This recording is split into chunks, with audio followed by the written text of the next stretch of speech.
Hi, so good afternoon everyone. It's great to see you all here today. It's my first time in Northern Ireland actually, so thanks for welcoming me along. As you kind of heard there briefly, I have to confess, I am not a medic, I'm very much a scientist. So I kind of come at Huntington's partly from a kind of personal perspective, but also from a scientific perspective. So brain training is what I'm going to talk to you about today. So I'll run you through some of the research that I've done in the lab, but also in the clinic. There is a bit of interaction, so I'd really appreciate it if you guys could bear with me with that. We will be doing some live interactive brain training, so please play along, and that's how we're going to roll today. So, my interest in brain training. Well, I've always been interested in the brain and how it works and what we can do when the brain is diseased. So I did my PhD. This is the result of 4 years' work, my thesis, which looked at mouse models of Huntington's disease. And we can model Huntington's disease in all sorts of different animals. There are sheep, pigs, monkeys, rats, rodents, but I chose mice because they are genetically quite similar to people. And we need to know that our mice with Huntington's have some of the same behavioural characteristics as the human condition. So I worked in the lab for about 3.5 years. Here I am in the lab, and this just shows you that maybe you shouldn't really believe all the photos of scientists that you see. Because here I am in the lab literally staring at a conical flask of Ribena. So absolutely no need for that white coat there, or those gloves, but it's quite a sciencey photo, right? So there we are in the lab doing science. But my interest in brain training really came about because I was working with these mouse models of Huntington's disease, trying to see whether they showed the same behavioural traits as the human condition. Now, you might well ask, how do you give brain training to a mouse? It's a very relevant question, and it can be quite tricky. The answer to this is we use what we call a 9-hole box. Maybe you can see that there's 9 holes at the back of that box. We'll come back to it later. But my interest in brain training was really sparked because I was testing these mice over and over again repeatedly, a bit like this. And I noticed that the mice that had had this repeated testing were showing different signs. They practiced tasks over and over again, and that meant behaviourally they were acting a bit differently. So that's what I really wanted to explore. So, can brain training alter disease symptoms in a mouse model? That was my question. And to do that, I basically gave some mice some brain training. I will go into the specifics of that in a minute. But we essentially gave some mice some attentional training in a task, and then we had some other mice that didn't get anything, and then tested them to see what happened and how that impacted them. So, how do you give a mouse brain training? Well, mice are creatures that love reward, as do humans often. And we use this box here, which has a number of lights in it. So there are 9 holes and 5 of them light up. And I don't know if anyone's ever been to a kind of fun fair where you've got those lights that you smash. They're called battock light boards, so you have to hit them and it judges your reaction time.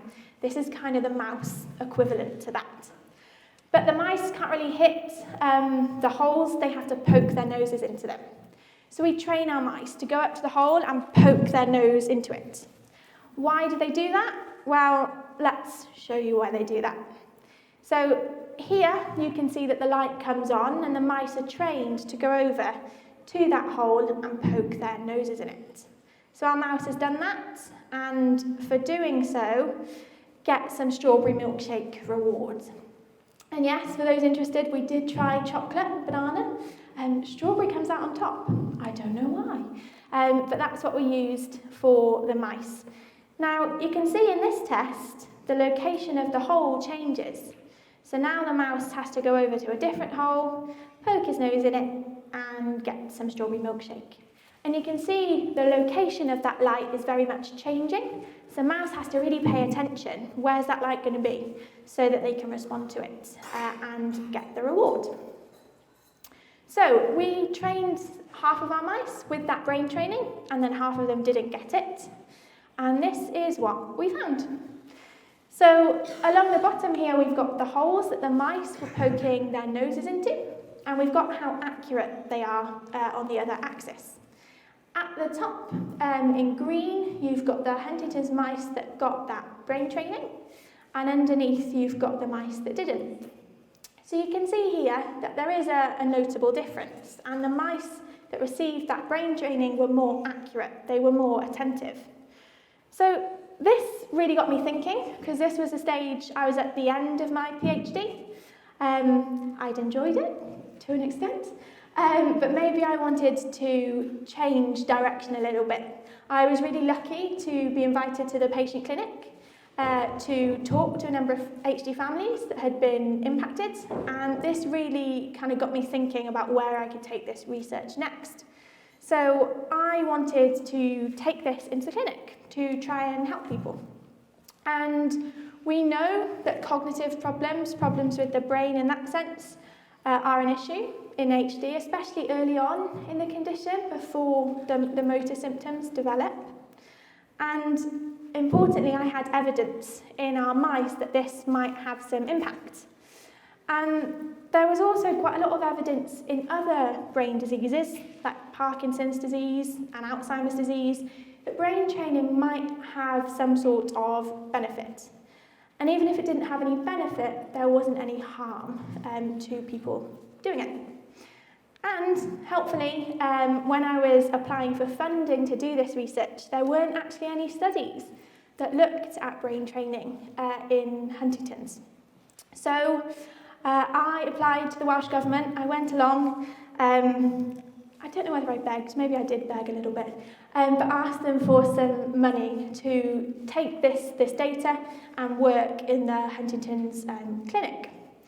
So they said yes, they gave me some money to do that, and this was the beginning of a 3-year project where I set up the COG Train HD study, which has been, as I say, a 3-year study.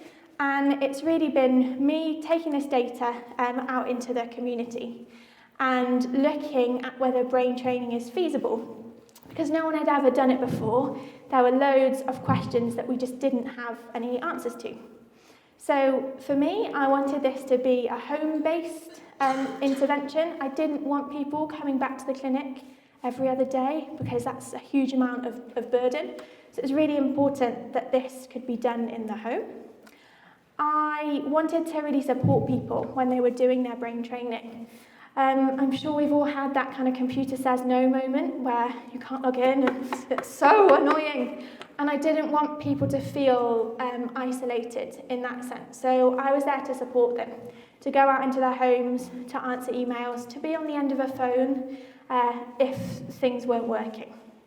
And reminding them to complete their brain training as well. So we worked with a company called Happy Neuron, who provided the brain training games. It's great when you call Happy Neuron because you can't say hello Happy Neuron in a sad tone of voice. So they provided the games for us. These games, I'll give you a bit of a taster of what they actually look like. But they were looking at what we call executive functions. So the way the brain works, things like number puzzles and word puzzles predominantly. Okay, this is a bit of a busy slide. I'll talk you through it because this is what the study looks like for our participants. And the main thing to take away is that there were quite a few visits for our participants. So first visit was basically me asking if people were happy to take part and confirming the paperwork to do that. The second visit was what we call the baseline assessments. So we asked people to do some brain training tasks, some walking tests and some questionnaires. And then everybody was randomised. Now this is a process that you often see in clinical trials where some people are put in the group that get the drug, the intervention, in this case the brain training, and the other people aren't. So because we were aware this hadn't been done before, I really wanted to check people were happy with that, to make them aware that they may not get the brain training. That's a really important part of this study. So I literally asked a computer whether the participants would get the brain training or not. And for me, it was really important that everybody was fully aware and happy with that. I'll talk a bit more about the results of that later. Then, once people had either been given the brain training or not, we set up some home visits. So I trundled around Wales, the whole of Wales. There were no geographical limitations to set people up on the brain training. Now, in the first visit, I either set them up.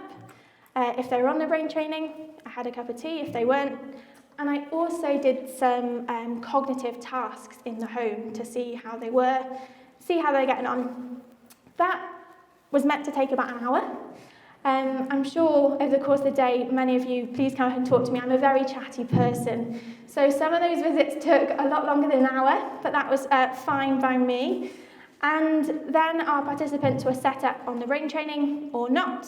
And then 6 weeks later, I trundled back, did the same tests, and then 12 weeks later, they came back to clinic. So 5 visits, 3 in the clinic, and 2 where I would go out into people's homes.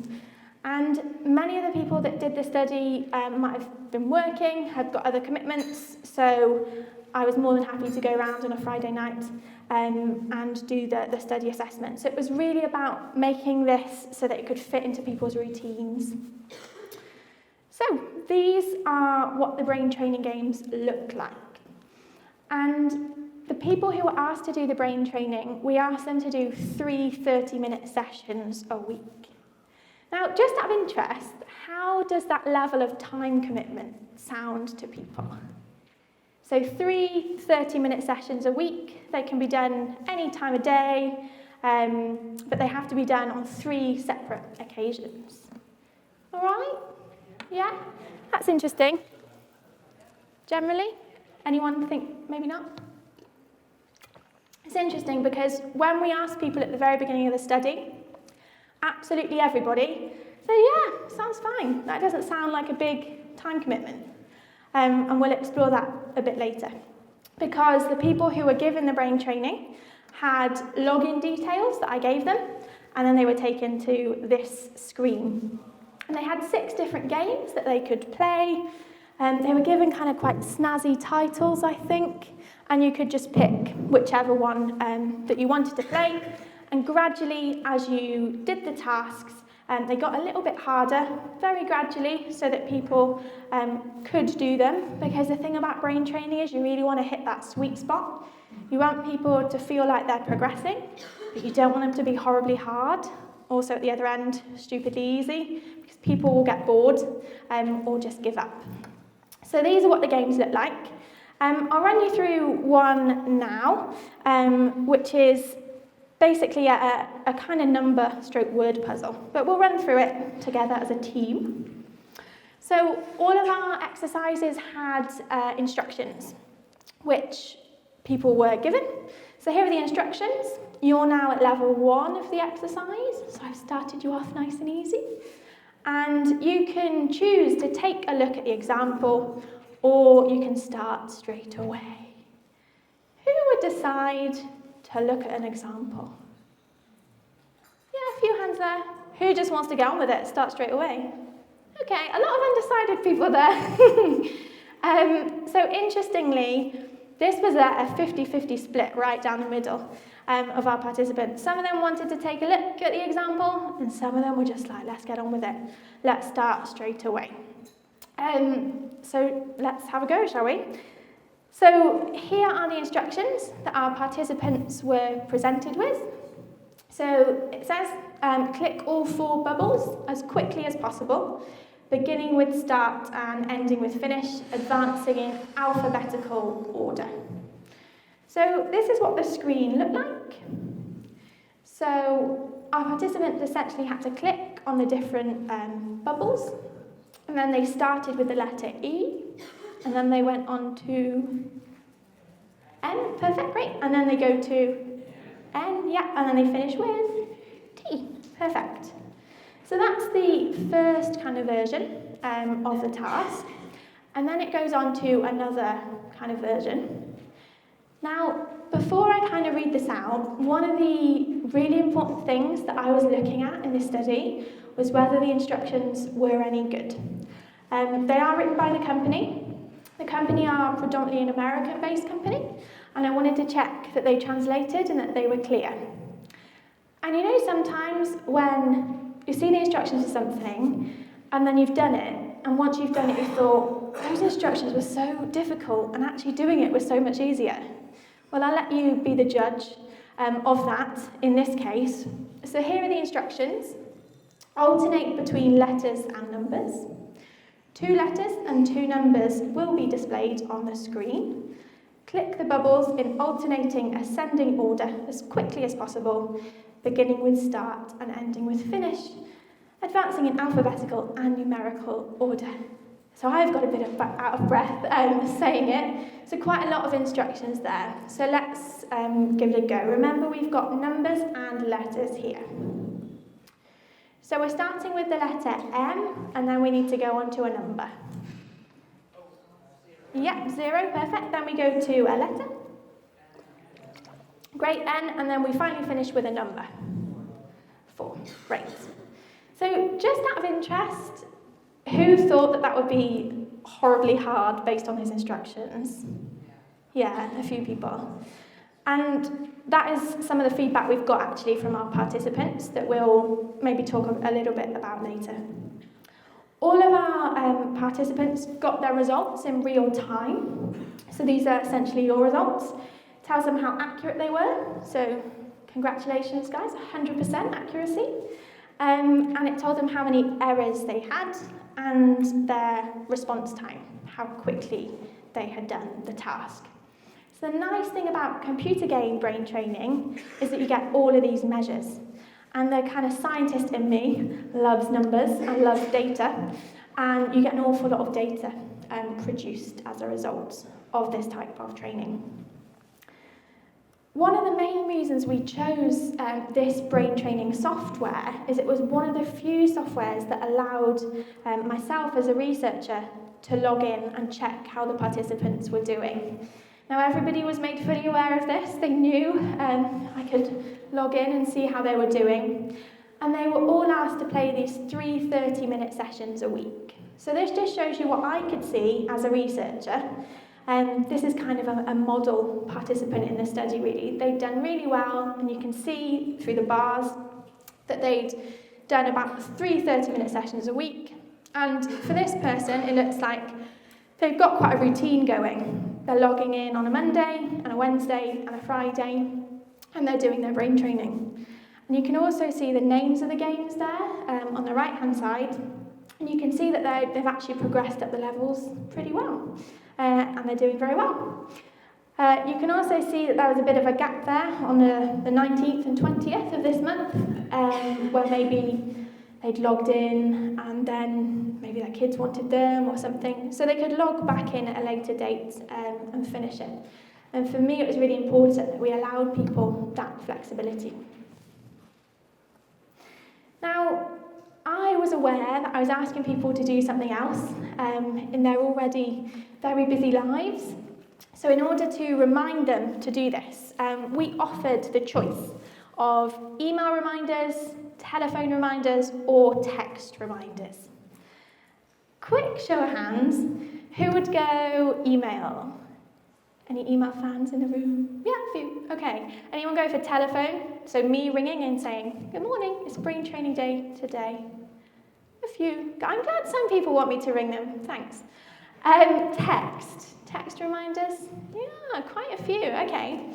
That's really interesting because absolutely everyone on the study opted for the email reminder, which is very interesting. These are what the email reminders look like. And when our participants got their email reminders, they could click on the little button that says Start My Workout, and it took them straight through to the brain training. Should also mention that in the study, we loaned people laptops. So the fact that you may or may not have had a computer really wasn't a barrier. As long as you were willing to give it a go, I could help you and set you up on it. And also Wi-Fi connection. So Wales has very intermittent Wi-Fi connections throughout the country. So if people didn't have Wi-Fi connection, I could set them up with a little dongle that we put in the computer. So in terms of accessibility and inclusion, we try to overcome some of those barriers. Okay, so moving on to the results now, and what they showed. So over the course of recruitment to this study, I spoke to 193 different people. And the majority of, 89 of those people weren't eligible. So they didn't meet what we call the inclusion criteria for the study. So they, for example, might have been involved in another study. And I think the next box down is probably the most interesting. So these are the reasons people gave. They didn't have to give a reason, but some people did, about why they didn't want to take part in the study. So for this study, we didn't have any restrictions on who could take part in terms of where they were at in their disease. So some people felt, particularly if they'd had the condition some time, that they weren't physically able to click the computer to take part. However, we had one participant who took part with her husband, and they decided they were going to make this a real team activity. So he was going to click along for her while she kind of did the puzzles, and he would click along. But there were other people who either didn't want to do that or just didn't feel that they could. The other thing was that there were quite a number of visits for this study, and some people said, it's not really for me because there's just too many visits.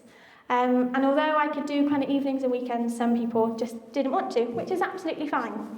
And all of our research is completely voluntary, so it's really important to factor things like this in so we can look to change them in the future. There are a few other reasons people didn't kind of want to take part, which you can read there. So from the 193 people that I spoke to, we got 30 people enrolled in this study. And of those 30, 26 came back for their second visit. One person withdrew for health reasons that were kind of unrelated to HD. And 3 people were what we call lost to follow-up. And what that really means is we couldn't get back in touch with them for various reasons. So 26 people came back, and then we had that randomization process where I asked the computer whether they should go into the brain training group or the control group. And we had a nice split of 13 in each group. Now, I have to confess that I wondered what would happen when we told people they kind of were or weren't in the brain training groups. And admittedly, some people were disappointed if they weren't given the brain training, and I think that's quite understandable. Some people, and there were more than one of these people, when I said, you haven't been given the brain training, they responded in kind of ways like this. Oh, thank goodness. I did want to take part in the study, but actually I had a little play on those games, and they really weren't for me. Whereas the people that did get the brain training games, I showed them how to log in, how to do them, and they kind of took part. You can see on the left there, the intervention group, that just means the brain training group, and on the right we've got the controls.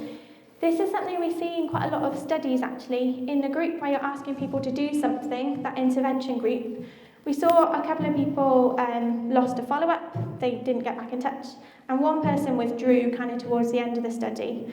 And that person had been doing the brain training games really well, but just had a lot of other social factors going on, and just rang me one day and said, can I stop please, which is absolutely fine.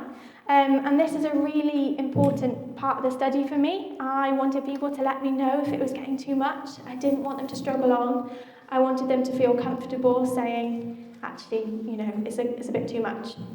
So in the study, we had 10 people kind of get to the end in their brain training group. This is what this looks like in a bit of a table. So it's essentially what we saw before. In a study, very rarely do you see 100 people that started, 100% of the people get to the end, and that's quite normal. But interestingly, in our control group, everyone that started got to the end. So how did the people that got the brain training get on? So you'll remember they were asked to play 3 30-minute sessions a week. And we had 13 participants at the beginning. In the purple there, you can see the 4 people that completed that 90 minutes a week really successfully. Then we got 4 people in red that completed some, so they might have completed 70 minutes in a week, maybe. And then our grey person who completed just a little bit, maybe 20 minutes a week.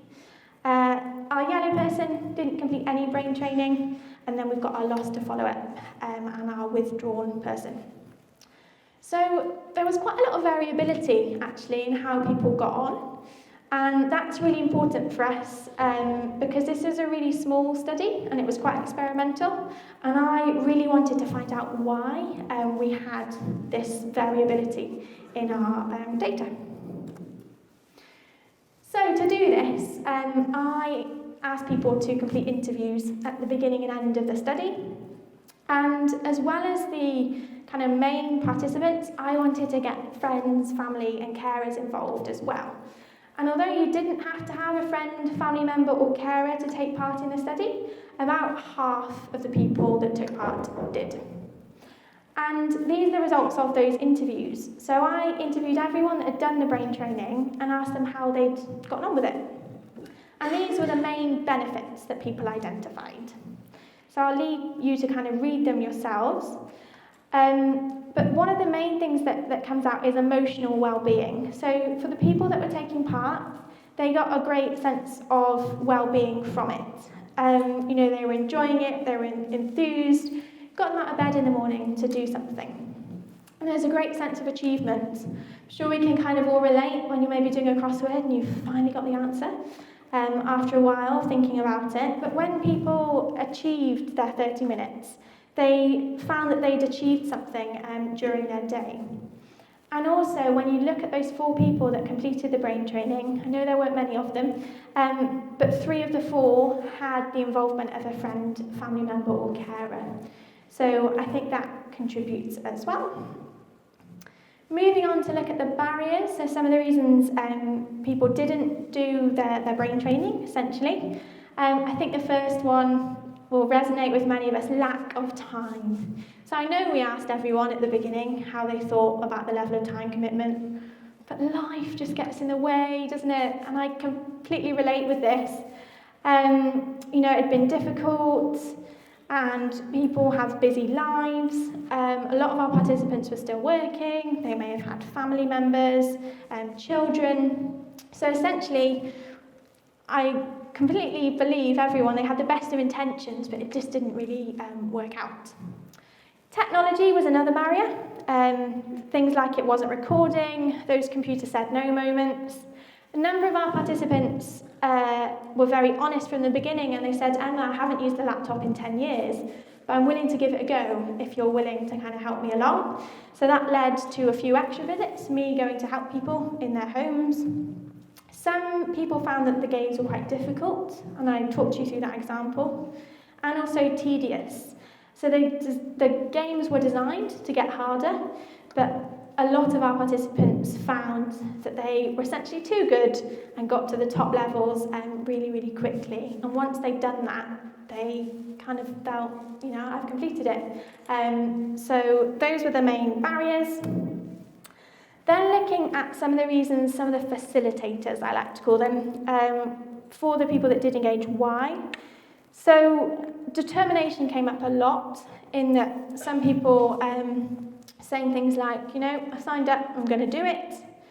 And the people who were most successful managed to incorporate the brain training into their routine. So that calendar I showed you, that person had very clearly got a routine going. Monday, Wednesday, Friday, I'll do my brain training. Or I'll do it at lunchtime, or I'll do it in the evenings.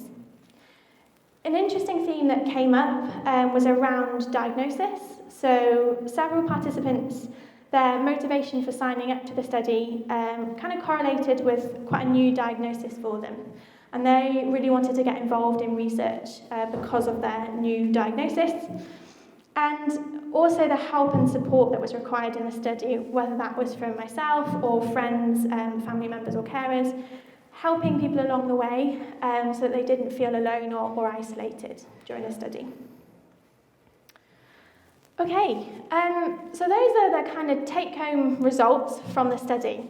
And for me, one of the main things that I kind of like to talk about is that brain training can take all different forms and sizes. I've had a 5-minute warning, okay.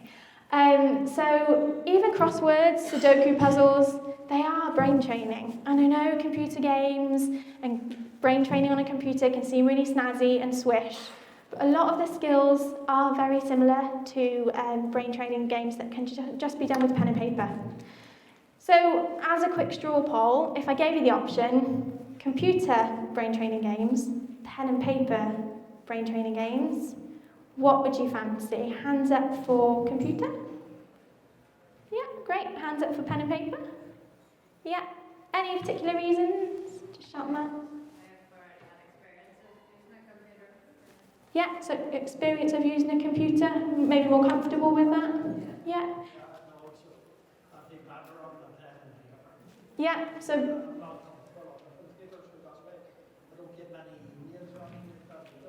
yeah, so kind of the opposite view, just what you're more comfortable with. And we found this, so in our feedback, lots of people said, actually, I prefer pen and paper. There is this feeling that it's a bit more reliable, actually, when you compare it to technology. Okay, I'm wrapping up, so I thought it would be quite fun to end before lunch with a little bit of live brain training. So what I'd like you to do, no pressure, don't worry if you get it wrong, and if you have done this before, please play along. If you could, shout out the colour of the ink that the word is written in. So words are going to flash up on the screen. And I just want, as a bit of a fun activity, you guys to just shout out the colour of the ink that that word is written in. Are we all happy-ish?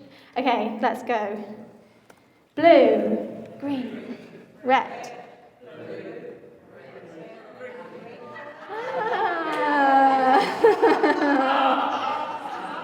I know, I'm a bit mean. So, it is just before lunch, and we're probably all a bit hungry, but I was a bit sneaky there, and I changed some of the colours and the words, so you were basically confronted with a bit of a conundrum, and your brains were like, oh, shall I say the colour, or shall I say the actual word? So shall we give it another quick go? Now you know my devious trick. Yes? Okay, let's do this. Let's go. Blue.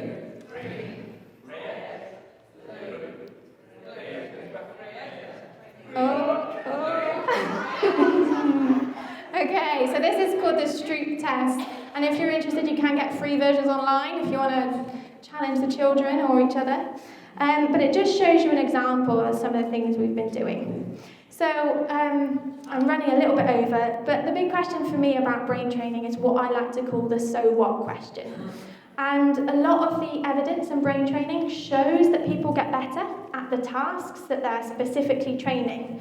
So if you practice number puzzles, you might get really good at those number puzzles, but will that help you adding up a weekly shot? And the questions really aren't answered yet in terms of brain training. I quickly wanted to mention some of the other work I've been doing around advocating for HD in schools, so going out to schools, talking to kids about Huntington's, so that because at the beginning of my PhD I talked to people about the research I was doing, and so many people didn't know about the condition. Here's me in a pub in Cardiff talking to people about my work, in the streets of Cardiff as well. So I really love science communication, public engagement, getting this message out there, because I think that's one of the big challenges that we face. Okay, so that's me done. Just to say thanks to everyone, thanks to the lovely people that gave me the money to do the work. And I know we've got lunch now, but I'm here all day. I'm more than happy to chat to anyone, so thank you.